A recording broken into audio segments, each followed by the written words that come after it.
കാരണം ഞാൻ ഉണ്ടാക്കിയ നാരങ്ങ അച്ചാറാണ് ഇത്. ഒരു വെറൈറ്റി നാരങ്ങ അച്ചാറുണ്ടാണ്. സാധാരണ ഉണ്ടാക്കുന്നതിനേക്കാൾ ടേസ്റ്റിനൊക്കെ വ്യത്യാസമുണ്ട്. പലരും എന്നൊക്കെ ചോദിച്ചു അച്ചാറൊക്കെ ഉണ്ടാക്കാൻ എന്താ യൂട്യൂബിലിടാനെന്ന്. ഞാൻ ഓരോ അച്ചാറുകൾ നേരത്തെ ഉണ്ടാക്കിയിട്ടുണ്ട്. അത് തന്നെ വീണ്ടും റിപ്പീറ്റ് ചെയ്യണ്ടല്ലോ. പുതിയ വെറൈറ്റി ടേസ്റ്റ് ഒക്കെ വരുമ്പോഴാണല്ലോ നമുക്ക് അച്ചാർ പിന്നെയും ഇടണമെന്ന് തോന്നുന്നത്. അപ്പോൾ അതുകൊണ്ട് അതുപോലെ വെറൈറ്റി ടേസ്റ്റിൽ ഒരു അച്ചാർ ഉണ്ടാക്കിയാണ്. ഇത് കുറേ നാൾ ഇരുന്നോളൂ. ഇത് അങ്ങനെ കണക്കാക്കി ഉണ്ടാക്കിയ അച്ചാറും കുറച്ച് ഡ്രൈ ഒക്കെയാണ്. ഇതെങ്ങനെയാണ് ഉണ്ടാക്കുന്നത് നമുക്ക് നോക്കണ്ടായോ? നമുക്ക് പിന്നെയും അതെങ്ങനെയാണ് ഉണ്ടാക്കുന്നത് കാണാം. ഹലോ, നമുക്കിന്നൊരു പുതിയ അച്ചാറായാലോ? നാരങ്ങ കൊണ്ട് പുതിയ അച്ചാറായാലോ? നാരങ്ങയുടെ അച്ചാറിന് പുതുമ. നാരങ്ങ അച്ചാർ പുതിയ മോഡലാണ്. അത് നാരങ്ങ പുതിയതാ? നാരങ്ങ പുതിയത് വാങ്ങിച്ചത് തന്നെ ഈ സൈസിൽ അച്ചാറാണ്. കഴിഞ്ഞ ദിവസം ഞാനിങ്ങനെ നാട്ടിലൊക്കെ വെച്ചില്ല അച്ചാറൊന്നുമില്ല. അച്ചാർ ഇപ്പോൾ ഉണ്ട്, ഇല്ലാഞ്ഞിട്ടില്ല. നാരങ്ങ ഇല്ലായിരുന്നു. അപ്പം കഴിഞ്ഞ ദിവസം ഞാനിങ്ങനെ ഫേസ്ബുക്കിൽ കൂടി ഇങ്ങനെ പോയപ്പോൾ എത്ര അച്ചാർ കിടക്കുന്നുണ്ട്. നമ്മൾ ഇതുവരെ കണ്ടിട്ടില്ല സൈസിൽ അച്ചാറാണ്. അടിച്ചു മാറ്റിയ അച്ചാറാണ്. അപ്പം ഞാൻ വിചാരിച്ചത് ഇതുപോലെ നല്ല പഴുത്ത നാരങ്ങയാണ്. പഴുത്ത നാരങ്ങ കണ്ടപ്പോൾ എന്തായാലും ഞാൻ കുറച്ച് വാങ്ങിച്ചു വെച്ചു. ഇത് കുറച്ച് ദിവസം ഇരുന്നാൽ ചിലപ്പോൾ അത് ചീത്തയപ്പോൾ നമുക്ക് ആ ഫ്രഷ് ആയിട്ട് തന്നെ കിട്ടിയെങ്കിൽ അത് അച്ചാറിടാനൊക്കത്തുള്ളൂ.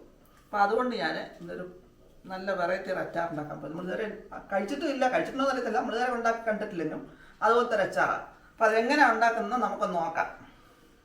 എൻ്റെ അച്ചാർ ഉണ്ടാക്കാൻ വേണ്ടി ഞാൻ ഒരു 3/4 കിലോ നാരങ്ങ, അതിനകത്ത് 1 കിലോ നാരങ്ങ രണ്ട് ഞാൻ വാങ്ങിച്ചപ്പോൾ 3/4 കിലോ ഉള്ളൂ. സൂപ്പർ മാർക്കറ്റിൽ നിന്ന് നമ്മൾ തൂക്കിയൊന്നും വാങ്ങിച്ചില്ല, പറഞ്ഞ് പെറുക്കി എടുക്കുക. അപ്പോൾ അതുകൊണ്ട് ആ വെയിറ്റ് നോക്കുന്ന സാധനമാണ്. അതേ വെച്ച് ഞാൻ വെയിറ്റ് നോക്കി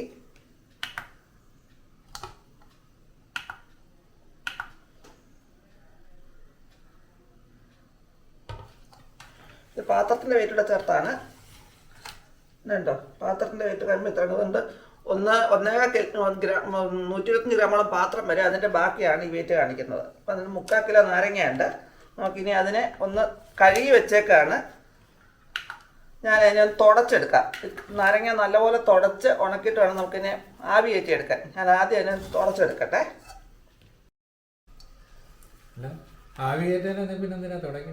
അവരിങ്ങനെയൊക്കെയാണ് പറഞ്ഞേക്കുന്നത്, നല്ലപോലെ തുടച്ച് എടുത്തിട്ട് വേണം ആവി കയറ്റാൻ എന്ന് പ്രത്യേകം പറഞ്ഞിട്ടുണ്ട്.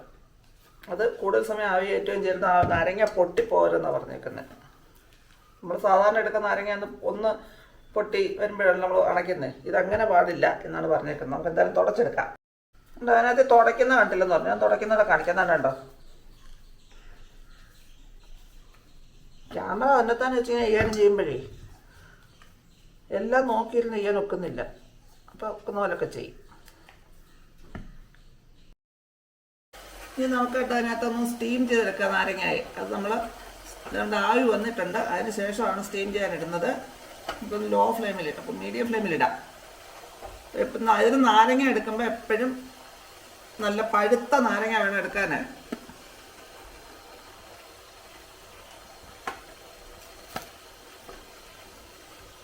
അപ്പോൾ അതിൻ്റെ കയ്പൊന്നും അറിയത്തില്ല. പഴുത്ത നാരങ്ങ നല്ല ടേസ്റ്റും ആയിരിക്കുന്നതാണ്. അപ്പോൾ അതുകൊണ്ട് നമുക്കത് എടുത്തിട്ടുണ്ട്. ഇനി നമുക്ക് ഇതിനൊരു 5 മിനിറ്റ് ആവി കയറ്റി എടുക്കണം. ഞാൻ അടച്ച് വെക്കുകയാണ്. 5 മിനിറ്റ് ആവി കയറ്റുക. നാരങ്ങ ഒന്നും പൊട്ടിപ്പോകാതെ പൊട്ടുന്നതിന് മുമ്പായിട്ട് നമുക്ക് എടുക്കണം. അത് ചില നാരങ്ങ എളുപ്പം പുഴുങ്ങിയെടുക്കാൻ എളുപ്പമല്ലോ. അങ്ങനെയാണെങ്കിൽ 5 മിനിറ്റൊന്നും വേണ്ടി വരത്തില്ല. ഇത് നമുക്കൊരു 5 മിനിറ്റ് ഒന്ന് ആവി കയറ്റിയിട്ട് ഇടയ്ക്കും തുറന്ന് നോക്കണം. പൊട്ടുന്നുണ്ടെങ്കിൽ അതിൽ തീ അടയ്ക്കണം. നമുക്കിതും പുഴുങ്ങിയെടുക്കാം. അതുകൊണ്ട് നമ്മൾ നാരങ്ങയൊക്കെ വെച്ചിട്ട് 5 മിനിറ്റ് ഞാൻ ഇടയ്ക്കും തുറന്ന് നോക്കാൻ പൊട്ടിയിട്ടില്ല. അന്നേരം നമുക്കൊന്ന് തുറന്ന് നോക്കാം. ഞാൻ ഒരെണ്ണം പൊട്ടി വന്നപ്പോൾ എളുപ്പം തീയാൻ കാണിച്ചു കൊടുക്കാം. ഒരെണ്ണമായിട്ട് പൊട്ടി ബാക്കിയെല്ലാം നല്ല സോഫ്റ്റായിട്ട് വന്നിട്ടുണ്ട്. ഇനി നമുക്കിതിനെ ഇരുന്ന് മാറ്റായി. ഇനി ഇതിൽ തണുത്ത് വന്നത്. ഇനി എന്താണ് നമുക്ക് നാരങ്ങ ഒന്ന് തണുത്ത് വരുമ്പോഴത്തേക്ക് കുറച്ച് സാധനങ്ങൾ റെഡിയാക്കി എടുക്കാനുണ്ട്. അതിനായിട്ട് ഞാൻ ചീനിച്ചട്ടി എടുത്ത് വെച്ചിട്ടുണ്ട്. അതിനകത്തേക്ക് ഒരു 5 ഏലക്ക. ഞാനിത് 3/4 കിലോ നാരങ്ങയ്ക്കുള്ളതാണ് പറയുന്നത്. 1 കിലോ ആണെങ്കിൽ 6 ഏലക്ക വേണം. ഒരു 4 ഗ്രാമ്പു വേണം. ഞാൻ 3/4 കിലോ ആയിട്ട് 3 ഗ്രാമ്പു ഇട്ടുള്ളൂ. 1.5 സ്പൂൺ ഉലുവ വേണമെന്നാണ്. ഞാൻ ഇതിനകത്തിൽ 1.5 ടീസ്പൂണ് ഞാനിവിടെ 1 ടീസ്പൂൺ ഇട്ടിട്ടുള്ളൂ. ഞാനിടുന്നത് 3/4 കിലോയ്ക്കുള്ള കണക്കാണ്. ഇനി നമുക്കൊന്ന് ചൂടാക്കി എടുക്കാം.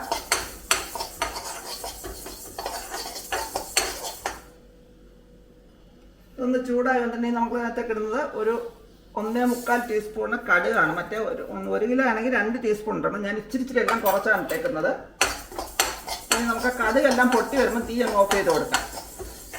ഇത് നമ്മൾ ലോ ഫ്ലെയിമിലിട്ടാണ് ചൂടാക്കുന്നത്, അല്ലെങ്കിൽ കരിഞ്ഞു പോകുന്നതല്ല.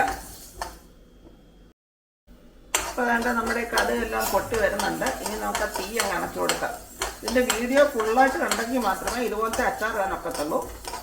ഇതുപോലെ ഇടാൻ താല്പര്യമുള്ളവർ വീഡിയോ മിസ്സാക്കാതെ ഫുള്ളായിട്ട് കാണുക.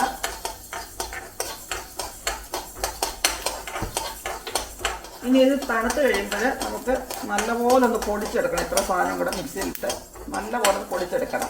നല്ല ഫൈൻ പൗഡറായിട്ട് വെക്കണം. നമ്മൾ എന്താ വറുത്ത് വെച്ചിരുന്ന സാധനങ്ങളെല്ലാം തന്നെ തണുത്തിട്ടുണ്ട്. ഇനി നമുക്കൊന്ന് പൊടിച്ചെടുക്കാം. ഇതിനകത്ത് ഞാൻ കായം രാവിലെ പൊടിച്ചു.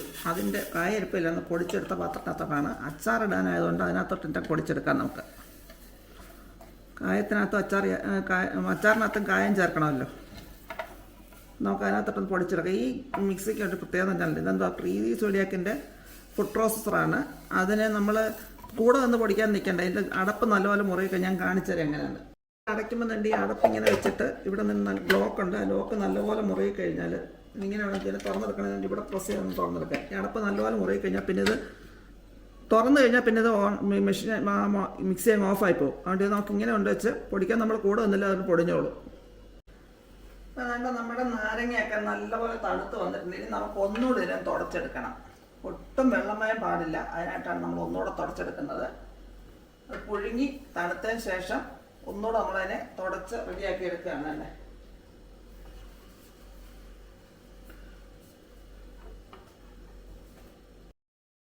അപ്പോൾ നമ്മൾ അതിൻ്റെ നാരങ്ങ മുഴുവൻ തുടച്ച് നല്ല വെള്ളമൊക്കെ കളഞ്ഞ് വെച്ചിട്ടുണ്ട്. ഇങ്ങനെ വെള്ളം കളഞ്ഞ് വെച്ചാൽ നമുക്കിത് കൂടുതൽ നാൾ കേടാകാതിരിക്കും. വെള്ളമായി ഇതെടുക്കുമ്പോൾ എപ്പോഴും ശ്രദ്ധിക്കേണ്ടത് ഏത് അച്ചാറിട്ടാലും ഉണങ്ങിയ പാത്രവും സ്പൂണും ഒക്കെ മാത്രമേ ഉപയോഗിക്കാവുള്ളൂ. ഞാൻ തന്നെ നാരങ്ങ ഇച്ചിരി വലിയ നാരങ്ങയുണ്ട്. ഞാൻ 8ആയിട്ട് തന്നെ മുറിച്ചെടുക്കുക. ചെറുതാണെങ്കിൽ 4ആയിട്ട് മുറിക്കാം, വലിയതാണെങ്കിൽ 8ആയിട്ട് മുറിക്കാം. 4ആയിട്ടായാലും കുഴപ്പമില്ല. ഞാനത് 8ആയിട്ട് മുറിക്കുകയാണ്. 4ആയിട്ട് മുറിച്ചാലും കുഴപ്പമില്ല. ഈ നാരങ്ങ എല്ലാം അതുപോലെ നമുക്ക് ഇങ്ങനെ 8 കഷ്ണമായിട്ട് മുറിച്ചെടുക്കാം. ആദ്യം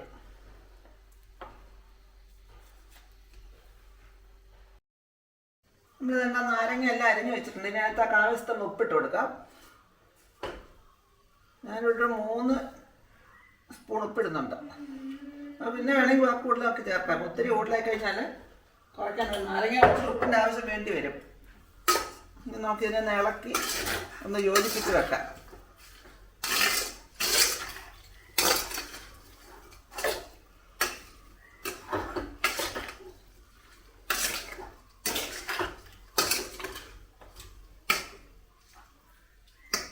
ഇളക്കി വെച്ചിട്ടുണ്ട്. ഇനി നമുക്ക് അടുത്ത സ്റ്റെപ്പ് ചെയ്യാം. നമ്മൾ ഇതിൻ്റെ അച്ചാർ ഉണ്ടാക്കാൻ വേണ്ടിയിട്ട് ഞാനൊരു മൺപാത്രമാണ് വെച്ചത്. മൺപാത്രമാണ് എപ്പോഴും അച്ചാർ ഉണ്ടാക്കാൻ നല്ലത്. ഒരിക്കലും അലൂമിനിയം പാത്രം എടുക്കുക, അല്ലെങ്കിൽ പിന്നെ സ്റ്റീൽ പാത്രം എടുക്കാം. മൺപാത്രം എടുക്കാൻ ഏറ്റവും നല്ലത്. ഞാൻ അതിനകത്തേക്ക് ഇതിൻ്റെ നല്ലെണ്ണ 1/4 കപ്പ് നല്ലെണ്ണ ഒഴിച്ചു കൊടുക്കുക. അച്ചാറൊക്കെ ഇടുമ്പോൾ എപ്പോഴും നല്ലെണ്ണ ഒഴിച്ചു കൊടുക്കുന്നതാണ്. അല്ലെങ്കിൽ പിന്നെ കടുകെണ്ണ വേണം. അപ്പോൾ അതാകുമ്പോൾ കൂടുതൽ നാൾ കേടാകാതിരിക്കും. നമുക്കിവിടെ കടുകെണ്ണ എപ്പോഴും കിട്ടാൻ പ്രയാസമായതുകൊണ്ട് ഞാൻ നല്ലെണ്ണയാണ് ഉപയോഗിക്കുന്നത്. അതാണ് നമ്മുടെ എണ്ണ നല്ലപോലെ ചൂടാക്കണമെങ്കിൽ നമുക്ക് 1 ടീസ്പൂൺ കടുക്. ഞാനെല്ലാം മെഷറിംഗ് കപ്പിനകത്ത് മെഷറിംഗ് സ്പൂണിനകത്താണ് എടുക്കുന്നത്. അപ്പോൾ അളവ് ശരിയായിട്ട് വരാനായിട്ട്. ഉണങ്ങിയ തവിയാണ് എടുത്തേക്കുന്നത്. കടുക് ഒന്ന് പൊട്ടണം.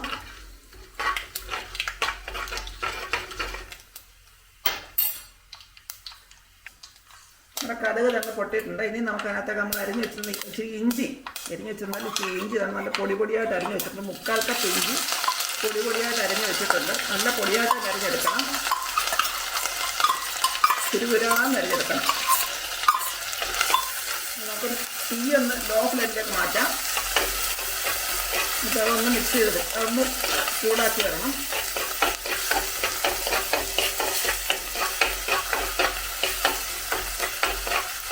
ഒന്ന് ചൂടാക്കുമ്പോൾ അതിനകത്തിൻ്റെ നമ്മൾ വെളുത്തുള്ളി ഞാൻ എടുത്ത് വെച്ചിട്ടുണ്ട്. 1/2 കപ്പ് വെളുത്തുള്ളി. എല്ലാം കപ്പിനകത്ത് അളവാണ് എടുത്തേക്കുന്നത്. അത് വലിയ വെളുത്തുള്ളിയായിട്ട് ഞാൻ മുറിച്ചിട്ടുണ്ട്. ചെറുതാണെങ്കിൽ മുറിക്കല്ല, അങ്ങനെ ഇട്ടാൽ മതി. ഒത്തിരി കുടുംബം ആഗ്രഹം വേണ്ട. അതിൻ്റെ കൂടെ ഒരു 4 പച്ചമുളക് ഞാൻ അതും കൂടെ അകത്തിട്ട് കൊടുക്കുകയാണ്.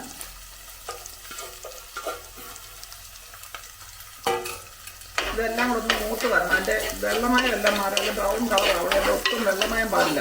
വെളുത്തുള്ളിയുടെയും ഇഞ്ചിയുടെയും പച്ചമുളകിൻ്റെയും ഒക്കെ വെള്ളമയം എല്ലാം മാറി നല്ല ബ്രൗൺ കളറായി ഒന്ന് മൂത്ത് വരണം.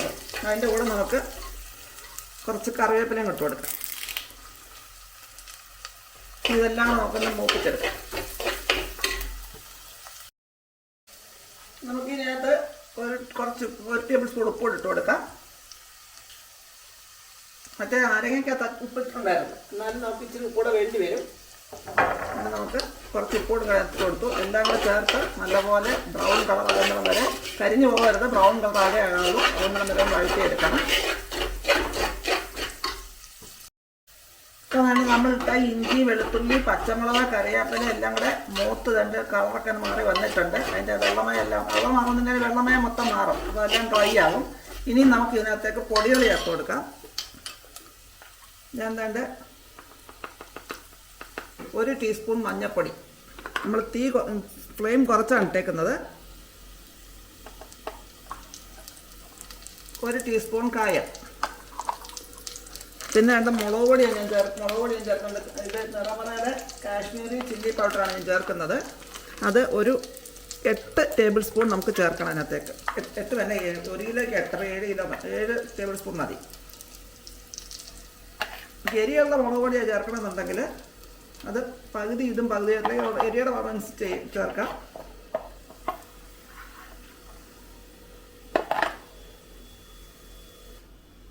ഞാനിതിൻ്റെ തീ കുറച്ചിട്ടേക്കാണ്, ഫ്ലെയിം കൂട്ടി വെച്ചാൽ കരിഞ്ഞു പോകണ്ട, ഫ്ലെയിം കുറച്ചാണ് ഇട്ടേക്കുന്നത്. അല്ലെങ്കിൽ നമുക്ക് വേണമെങ്കിൽ ഓഫ് ചെയ്യുകയും ചെയ്യാം. മൺചട്ടി കൊണ്ട് എളുപ്പം ചൂടാവും, വേണമെങ്കിൽ ഓഫ് ചെയ്യുകയും ചെയ്യാം.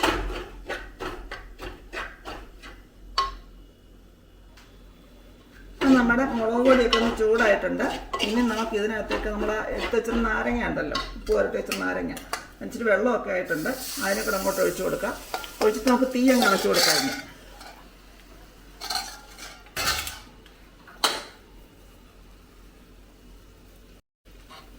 എന്നിട്ട് നമുക്ക് ആ നാരങ്ങയും എല്ലാം കൂടെ ഒന്ന് ഇളക്കാം. ആ കാശ്മീരി മുളക് പൊടിയാണ്, നല്ല നിറവും കിട്ടും, ആവശ്യത്തിനുള്ള എരിയും കിട്ടും.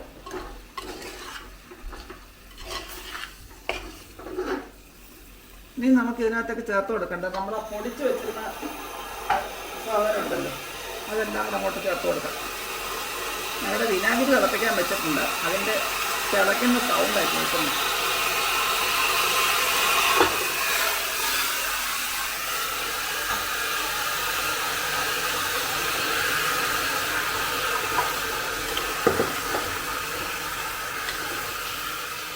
എന്നിട്ട് പൊടിയെല്ലാം കൂടെ ചേർത്ത് നല്ലപോലെ മിക്സ് ചെയ്തെടുക്കണം. ഇനി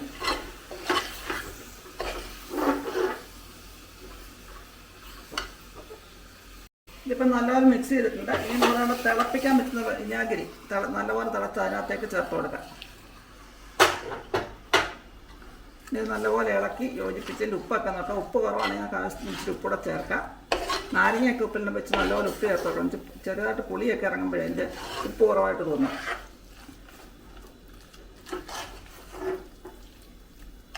ഇത് നമുക്കിതൊന്ന് തണുത്തതിന് ശേഷം കുപ്പിക്കകത്താക്കാം. കുപ്പിക്കകത്താക്കുമ്പം ആക്കുന്ന കുപ്പിയും അതെടുക്കാനൊക്കെ തവിയും എല്ലാം നല്ല ഉണങ്ങിയതായിരിക്കണം എപ്പോഴും. അല്ലെങ്കിൽ നാരങ്ങ എളുപ്പം, നാരങ്ങ അല്ലെങ്കിൽ എന്ത് അച്ചാറായാലും അങ്ങ് എടുത്തില്ലെങ്കിൽ അച്ചാർ കേടായിപ്പോവും. നമുക്ക് ഉപ്പൊന്ന് നോക്കട്ടെ. എൻ്റെ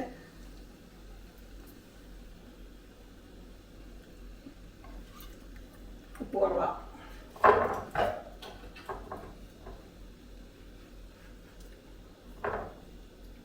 ഇച്ചിരി ഉപ്പ് ഇടുവാണേ. ഇപ്പോൾ വേണ്ട നമ്മുടെ നാരങ്ങ അച്ചാർ റെഡി ആയിട്ടുണ്ട്. ഇനി ഞാൻ ടേസ്റ്റ് ചെയ്യാന്നൂടെ നോക്കട്ടെ. അതിന് ആ ഗ്രാമ്പുവും ഏലക്കായും എല്ലാം കൂടെ ചേർന്നപ്പോഴത്തേക്കുണ്ട് നല്ലൊരു ടേസ്റ്റ് ഉണ്ട്. കടുകൊക്കെ വറുത്തിട്ടുകൊണ്ട് കൂടുതലോട് ഇരുന്നോളും, കേടാവത്തില്ല. ഇത് ഒരുപാടങ്ങ് വെള്ളം പോലിക്കുന്നതല്ല, അതുകൊണ്ട് പെരണ്ടിരിക്കുന്ന അച്ചാറാണ്. നമുക്കിനി ഇതിനെ തണുക്കുന്നതിന് വരെ വെച്ചേക്കാം. അടച്ചു വെച്ചതിൻ്റെ ആവി അതിനകത്ത് വീടുകൊണ്ട് അടച്ചു വെക്കുന്നില്ല. ഞാൻ തണുത്തതിന് ശേഷം നമുക്ക് അതിനെ നല്ല ഗ്ലാസ് ബോട്ടിലിനകത്താക്കാം. അങ്ങനെ വേണ്ട നമ്മുടെ നാരങ്ങ അച്ചാർ റെഡി ആയിട്ടുണ്ട്. നമുക്ക് ഇതിനെ ഇനി ഒന്ന് അടച്ചു വെക്കാം. ഇത് ഉണ്ടാക്കി ഉടനെ ഒന്ന് ഫ്രിഡ്ജ് വെക്കണ്ട, 4-5 ദിവസം വെച്ചിട്ട് പിന്നെ വേണമെന്നുണ്ടെങ്കിൽ ഒക്കെ ഫ്രിഡ്ജ് വെക്കാം. ഇതിൻ്റെ ഉപ്പും പുളിയൊക്കെ നിറങ്ങി ഒന്ന് റെഡിയാക്കി കഴിയുമ്പോഴത്തെ ഫ്രിഡ്ജ് വെക്കാം. അപ്പോൾ നമുക്കിത് സൂപ്പർ ടേസ്റ്റിലുള്ള ഒരു വെറൈറ്റി ടേസ്റ്റിലുള്ള ഒരു നാരങ്ങ അച്ചാറുണ്ട് ആണ് ഇതുണ്ടാക്കുന്നത്. എല്ലാവരും ഒന്ന് ട്രൈ ചെയ്ത് നോക്കുക.